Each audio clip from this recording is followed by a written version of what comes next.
W 1828 roku ukazała się ta książka. 2 dni w Szwajcarii Saskiej w roku 1825 przez A.E.K., czyli Andrzeja Edwarda Koźmiana. To publikacja pełna emocji i zachwytów nad krajobrazami, mieszkańcami i miejscami tej krainy, ale i refleksja nad istotą podróży.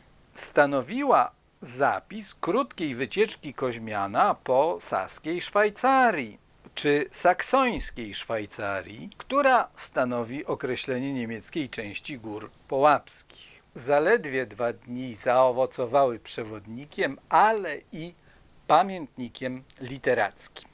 Nieco żartobliwie można też dodać, że podróż tę możemy dziś prześledzić na mapie w Google'ach.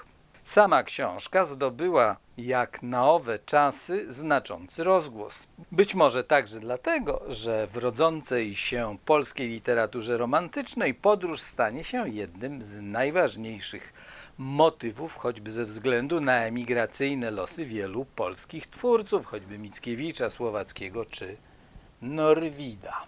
Andrzej Edward Koźmian pochodził z rodziny o imponujących tradycjach literackich.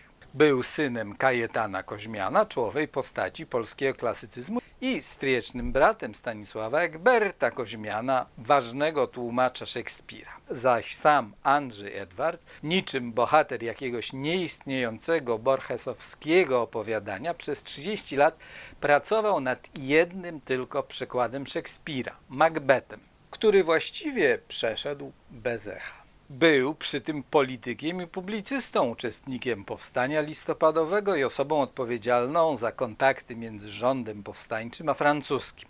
Pozostawił po sobie wiele rękopisów prac, dramatów, zbiorów przysłów, z których część opublikował pośmiertnie jego syn Stanisław, notabene ważna postać historii teatru krakowskiego. Taka to historia z dziejów literackiego rodu Koźmianów. Zapraszamy na stronę www.atticus.pl do działów księgoznawstwo, bibliofilstwo, pamiątki, podróże, literatura piękna polska, historia Polski, powstanie styczniowe, pierwodruki i okładki wydawnicze. Zakochaj się w antykwariacie.